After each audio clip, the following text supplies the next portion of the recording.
What's up, everybody? I'm Mike. I'm Bree. Welcome to Fractured Compass, and today we are going to be kind of going through a fun list, I think. A fun little list. Yeah. It's been a while since we've talked about Knott's Scary Farm. Yes. But since the fog is starting to roll in just a bit, we're getting announcements. We're getting some announcements that they are looking for team leaders as we speak, which means things are right around the corner, and that is very, very exciting. Yeah. So we thought, and we've been spending a while on looking at this. We thought we would go through Fractured Compass's top 10 mazes of Knott's Scary Farm. Now, when we say top 10, we mean that I made a top 10 list of my favorite mazes at Knott's Scary Farm. You made your favorite list, and we combined them. So there's a lot of compromise in this list, and I think that we really talked it out and decided like what is the best of the best in our opinion. Yes. And we're also going to be kind of looking at it with a objective mindset. Yes, and it is, first and foremost, it is our opinions, and there were a lot of great mazes out there for Knott's Scary Farm. So this was very hard. So when we do get to a certain point, we will be giving some honorable mentions that could have been number one, but we just thought that one edged out. And some of the honorable mentions were on my number one and your number one. Well, your top three. Yeah. So just so you guys know, just because it's in the honorable mention list does not mean that it didn't deserve to be on the list. It was stiff competition. There was just a lot of fantastic mazes out there. Now, what we did was we basically kept it between 2010 to 2020. Yeah. 2020 didn't exist. No. So 2021. And I started in 2000, but the more I was looking at it, I was like, I'm like, okay, and it just ended up happening that everything was between 2010 to 2021. And before we start, first and foremost, I want to thank TPA, Theme Park Adventures, for especially Rick West, for having the foresight for documenting these mazes and giving us a legacy to look back on. So thank you very much. Thank you for all the footage that you guys are about to see. But I mean, let's just jump right into it. Yeah. Let's just go with number 10. So what is our number 10? So number 10, we went with Uncle Bobo's Big Top of the Bazaar. This was actually one of yours that you had. This had to be on the list. This was one of the ones that had to be on the list. Now, there are a lot of Knott's Scary Farm clown mazes. We had Carnival Carnivorous Clowns, obviously Uncle Bobo's Big Top, and then it went into 3D, all this stuff. But the way that I looked at it, and I want to clarify that reasons we chose these mazes was for the longevity, the lasting impressions that it made, the scare factors, the set design, the actors. The actors in Uncle Bobo's Big Top, if you watch the 2009-2010 version, the one we're showing now, the actors were just way over the top, and it made for a very fun experience. Also, it told a story. It told a story of wanting to follow the maze to the incredible thingy.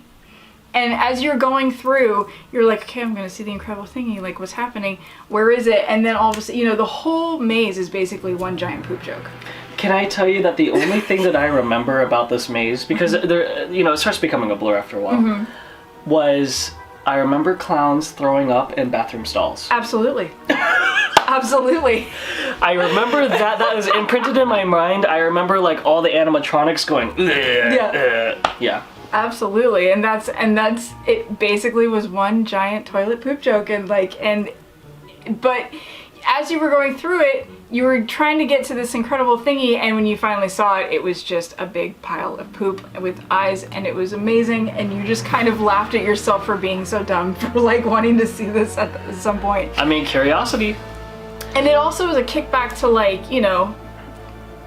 P.T. Barnum, where he basically put into his museum this way to the egress, and everybody's like, "Ooh, what's the egress?" Well, it was just the exit. He's like, "Get out." Clever. Right. So let's go with number 9. Number 9. And this is one that, again, I have not been on. Bree's gonna have to take it over from here, but this was 13. Go ahead. No, say it at the same time. 13 Axe Murder Manor. Number 9, 13 Axe Murder Manor. This maze scared the crap out of me. Scared the crap out of me. I remember walking up to it, and I'm just starting to now. I've been to Not Scary Farm since I was 16, and I just started really going and being brave enough to go into mazes. And I remember walking in, and the ambience of it was from the outside was already very foreboding. Yeah. It was in Mystery Lodge area. It was a very long maze. It felt like it took 15 minutes to get through, which it probably only took about 7, but still, that's a long time to be in fear in a maze. Oh yeah. You walk straight into the door, and you already have a hanging person that's kind of like still writhing around, choking on the rope. And I remember getting into the seance room where it's just stormy, and you had this double voice going over the soundtrack, and you had this person, this dummy, floating and spinning in midair, and I just lost it. I lost it. I was like, I was so scared. I just looked up and was like, oh my god. Like, the devil's gonna get me. Like, The devil is here, and he has a name. I know. His name is 13 Axe Murder Manor. Oh, okay. So let's move on to number 8. And this is one that we both went on. We have 2 different versions, I think, but we're just going to condense it into one. And that is Asylum and Asylum Lockdown, correct? correct. This one I vividly remember because I remember it being violent. This was a very violent maze. And I think going in when I was so young, I think this was what? I was 10 or 11 years old when I first went through this, and this is one of my first mazes that I went through. I was like enamored by it. I was like, whoa, like, look at the sets, look at the actors, look how crazy and like kinetic and versatile everyone is. So this one just is stuck in my mind, and I had to make sure it was on this list. It was a very memorable maze. I remember looking again from the facade, and that's something that if the maze can get you nervous from the outside, Yeah. it's doing a great job. If that facade sets it up so perfectly, and you're already just, some people I've seen just go absolutely not and walk away, then it's a good maze. And you had that hand smacking up on the window and then coming down, and I'm sure, you know, it's just a mechanism with the hand just doing this. But to me, to you, looking outside, you're just like, oh my god, Yeah. like something's happening. And you go in there, and you're right, it was a very violent maze. There was a lot of kinetic energy. There was a lot of diversity with the actors and what was going on inside. And it just stuck with you. Yeah, and that's the one thing that we really have to hammer home is like the reason why this one was on the list. I think the talent in itself was incredible. The amount of energy they have to, you know, put on display, because, you know, playing someone who's in an asylum and they've, you know, maybe lost their mind and they're going through stuff. It's a lot of body horror, a lot of movement, a lot of, you know, shaking and stuff. And so I just remember thinking like, how do you guys not get so tired?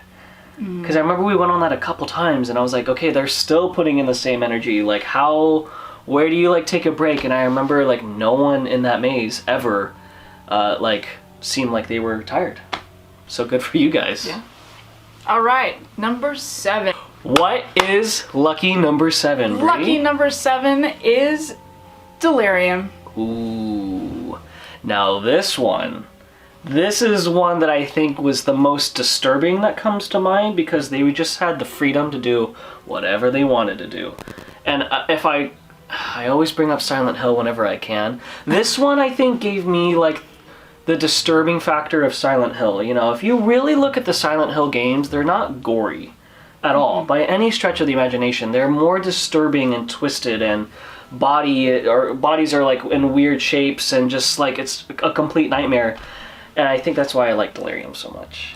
Delirium was going into a nightmare, and the number one room that nobody would ever forget, and if you forget it, you're lying, is is the mom dead in the corner with the cockroaches falling out. And she's like this. Yep. And they even did projections where they put like them crawling out. That was the number one room that stuck with me. I was like, absolutely not. And walked away. The girl on the bed, like crying like for her mom. Ugh. And you remember and correct me, because I think this was the facade where there was a bunch of eyeballs. There was. And I remember thinking like, no, it looks like I'm walking into like something that's gonna give me a disease. I felt like icky going through that icky. God, that's a word. That icky going through that icky. And you had those dream weavers, the like white makeup with the red that's basically controlling the realm, and you're just like, oh. And I just remember there was one other thing too that sticks out of my mind, and it was like this like weird poop looking tail thing that was in the wall, and it kept going like this. Ew. And I was literally like, what the fuck is that? No explanation. It did its job. It grossed me out. I had no idea what that thing was on the wall. It's your worst nightmare. Yeah. Delirium. Poopy tails. No one likes that. All right. Number 6. Pinocchio Unstrung. Pinocchio Unstrung, for me, maybe not you, but for me, I love twisted fairy tales. Yeah. Pinocchio Unstrung was very well done in telling the story of Pinocchio. And you had Pinocchio's voice telling the story of what was going on inside the maze. Now, there wasn't a big facade with this one as like in Asylum or even 13X Murder Manor, but you had basically him telling the story like the blue fairy denied me my pound of denied me life and denied me a pound of flesh. Now I'm going to take it out of you. And what an incredible way to start a maze, by the way. Yeah. So then you went in, and they had skeleton keys back in those days as well. So if you paid for that skeleton key, you got to basically go in and get a little bit more of the story. And I really wish that they would bring those back. Anybody listening?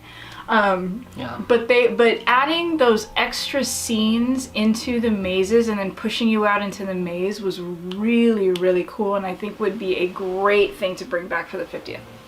I think that would be too.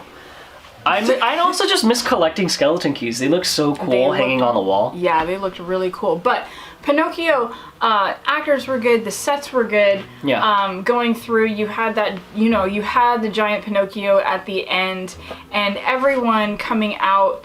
And I think, honestly, Doll Factory, I think, was right before Pinocchio and Strong, kind of led into that maze, and you had those really good 2 back-to-back mazes inside the Wilderness Dance Hall. That's where it was. And I think it's funny that you say that, because Pinocchio and Strong did not make it on my list, but Doll Factory made it on mine.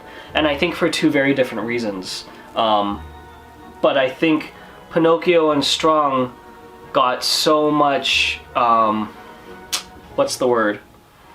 Like, Doll Factory kind of paved the way for Pinocchio and Strong with how they handled certain aspects of the maze, at least just in my opinion. Yeah.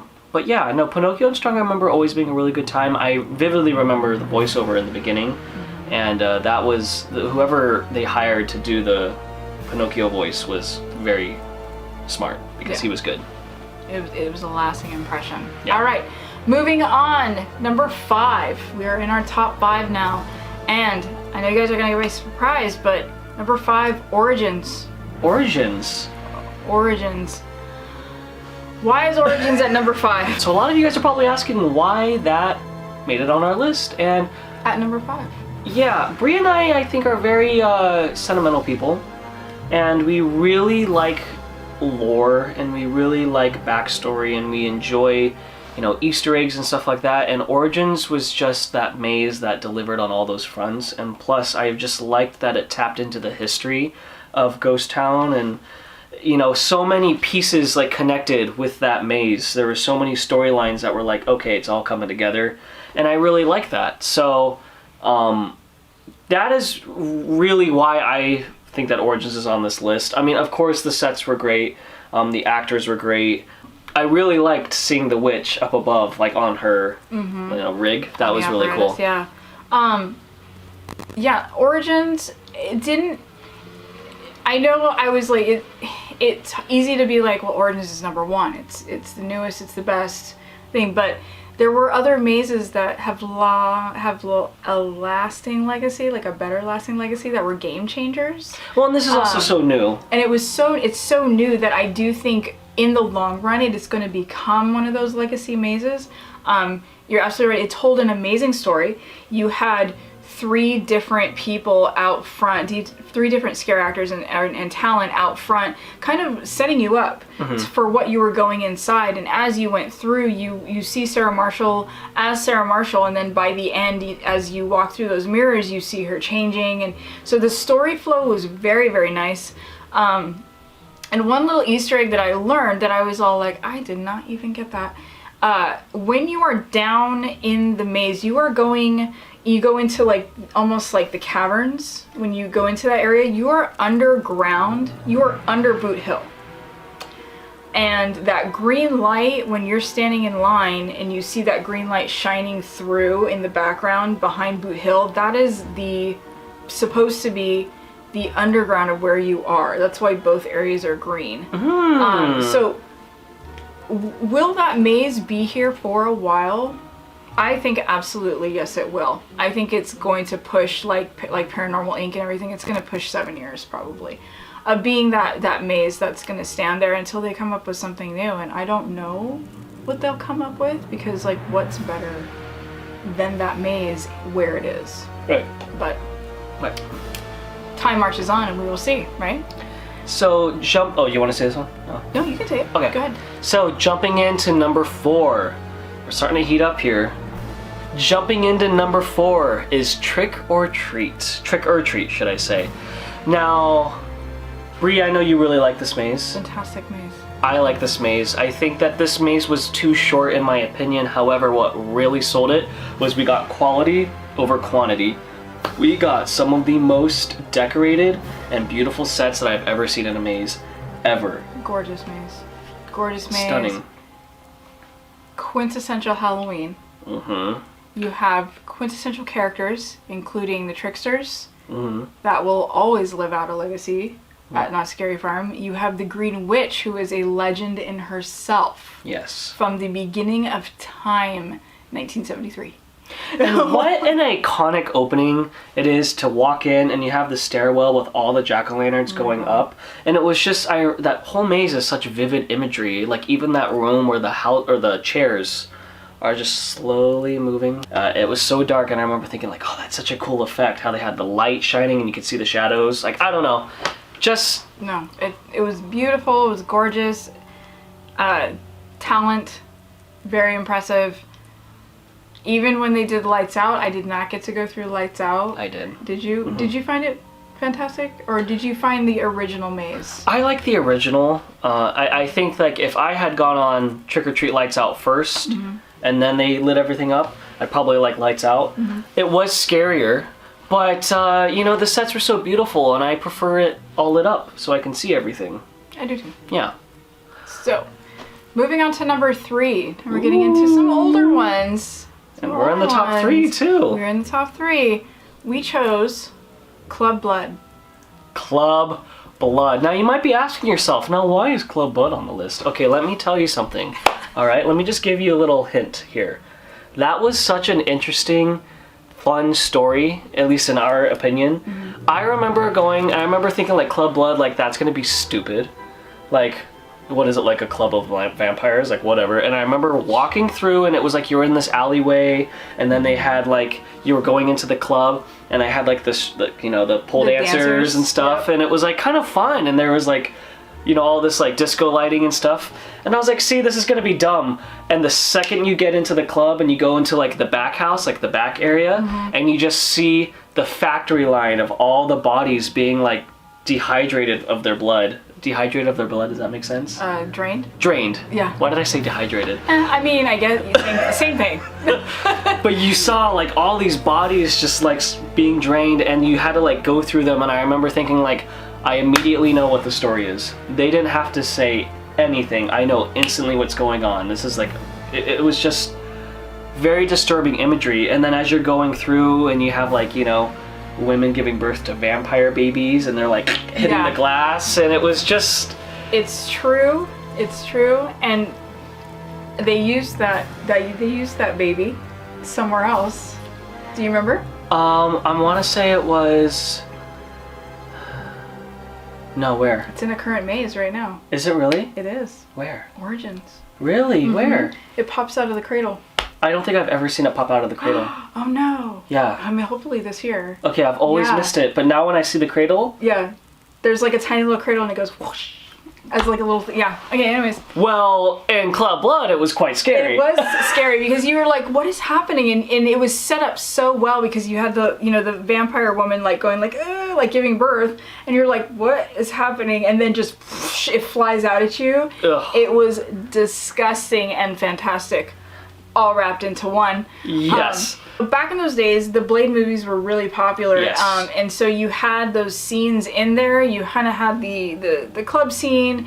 You had the dehydrating blood, the bodies scene. That basically the blood factory. Yeah, is basically what it was to feed them. And so when all those things were put into one maze, it was spectacular. And vampire, I think as people, we've always been very in love with vampire lore, like especially when Club Blood was out. That was really before Walking Dead and zombies became more of the higher, this is when vampires were really popular. Yeah.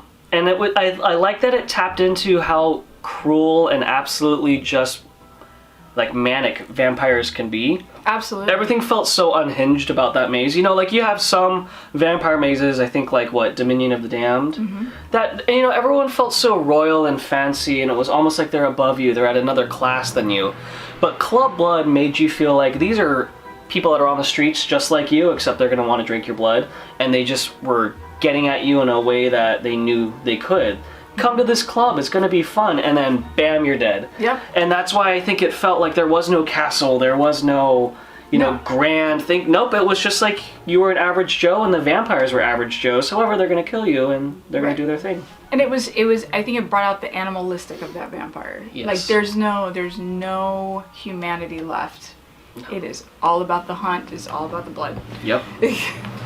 and almost like desperate, like it there was a lot of energy in this maze too. Interesting that you say about kind of a higher vampire, because at number 2 we did agree on Dominion of the Dead.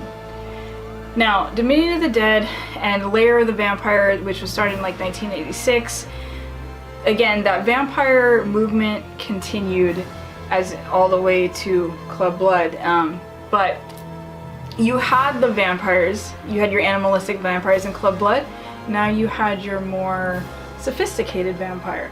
Now, did it mean that they were any less bloodthirsty? No. But you have your more interview with a vampire. Yes. And there's nothing wrong with that, and that doesn't mean that it wasn't scary.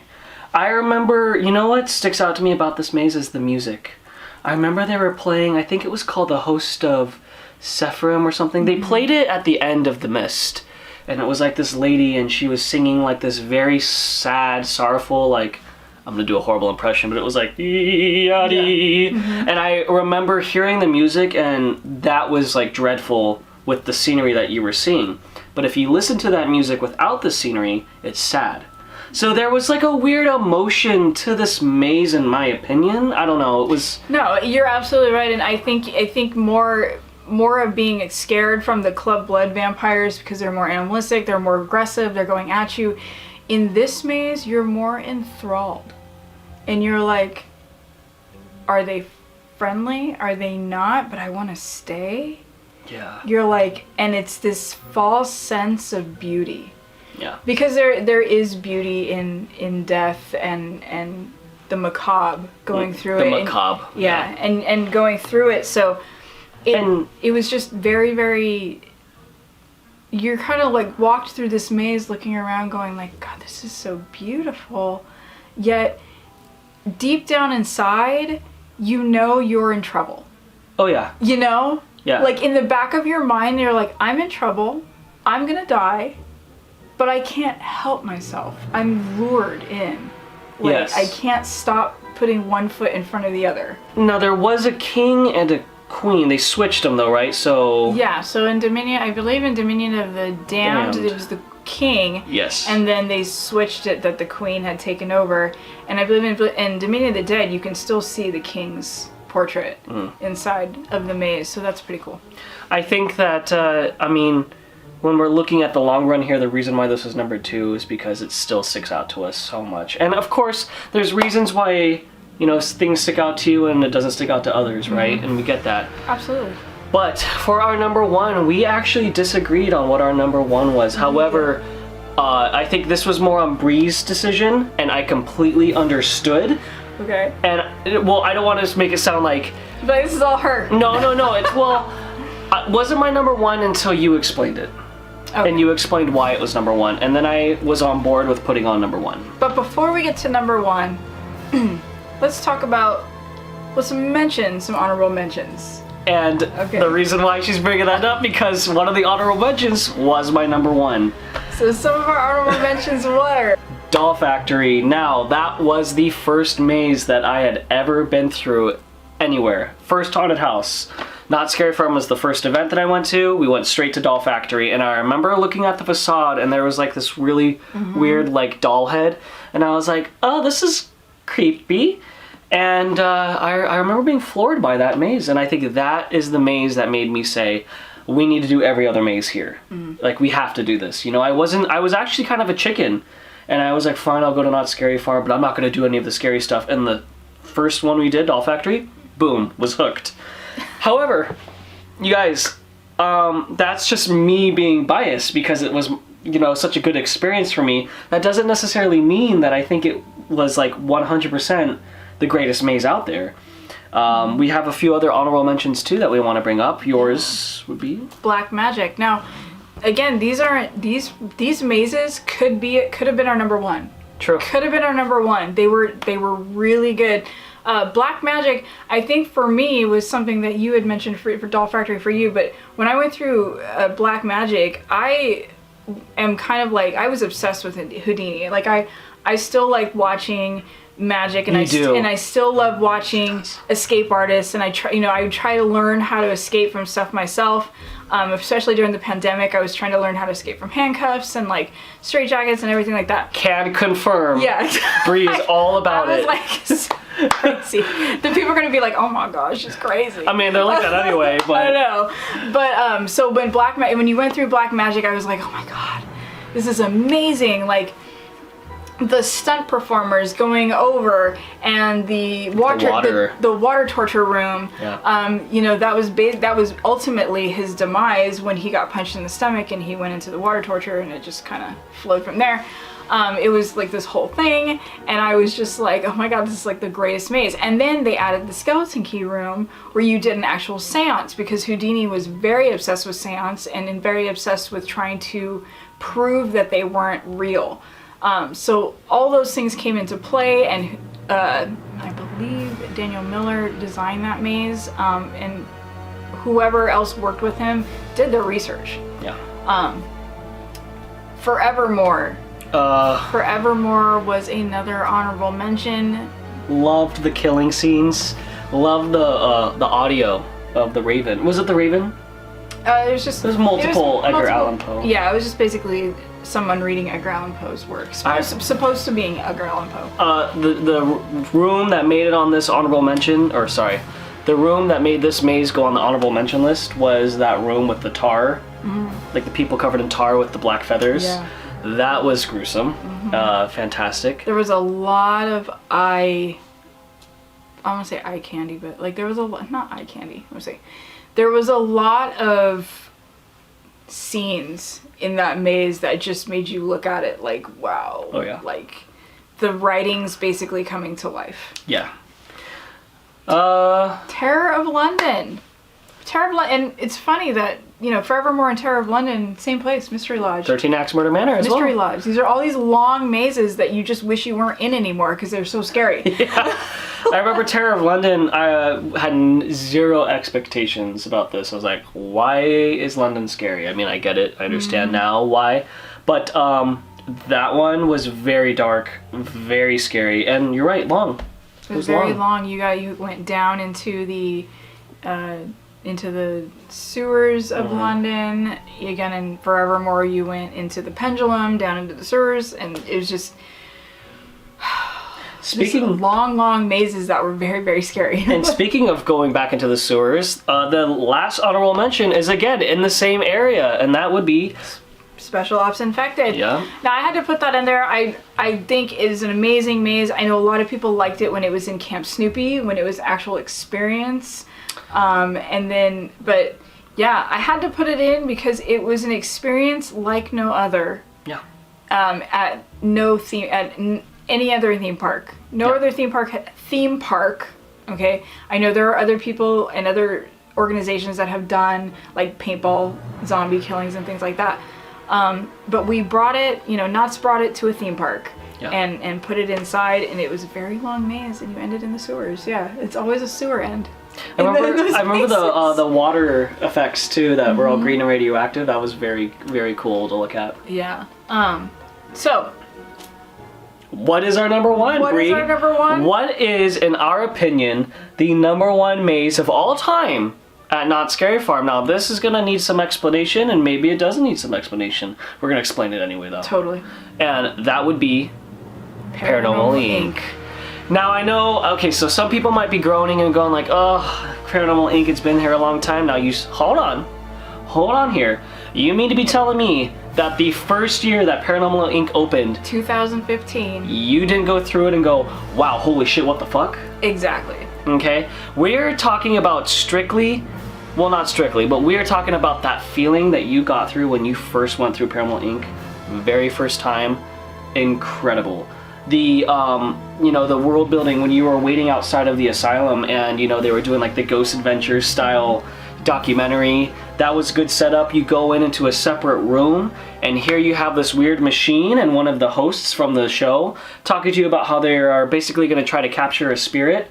Everything goes wrong, as you guys know, and lo and behold, when you look up, bam, spirit goes by, and I thought like that was such a clever way to start the scares. Yes. You have the demons come out, you have two walls that have now pushed out, you have no idea what happened because you're looking up at the ghost that's saying you're all going to die, going across, everything happens and there's chaos. You're broken up into two sections and you're going through. So for a hot second, whatever section you went in, you're having a different experience. Yeah.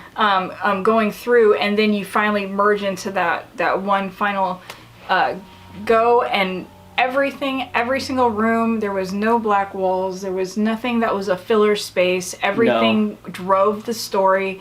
Everything was in there as either an Easter egg or, part of something that is just continuing to drive through. And what an excellent way to use the rigs for the actors. You were just talking about how the two paths meet into one. Mm-hmm. In that room, blink and you'll miss it. If you look up, there is a scare actor like looking down at you, kind of like crawling onto the ceiling, it almost looks like. And then I remember going through the morgue, and it was just such chaos. There was so much to look at, and I love when a maze does that, Yeah. You go into a room and you see a couple things and you're like, oh, okay, I've got it figured out. No. Paranormal Inc., you go into a room and you basically don't have enough time to soak it all in because you're just getting pushed through. Yeah. Another scene that really sticks out to me is when you had the guy that was kind of standing there and he was like, help, help, help, and then he gets sucked up. Yep. And then the demon comes down on the other side. In the pentagram room. What an ingenious scare.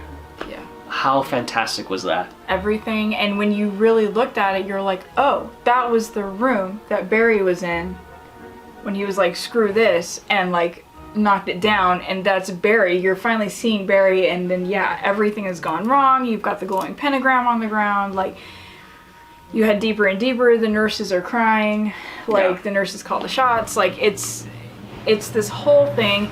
And we made a documentary of Paranormal Inc., so if you wanted to learn more about what was going on inside that maze, head straight there, and we'll put it up in a link. But that maze, despite it being there for quite a while, will always have a place in my heart for just what it did, what it accomplished. It really set the bar. It did. It was a absolute, in 2015, game changer of what guests will expect And how to tell a story. Yeah, when they go into a maze. And I think from that point on, we all kind of, like you said, the bar just got set that much higher. Yep. Special effects, everything. Yep.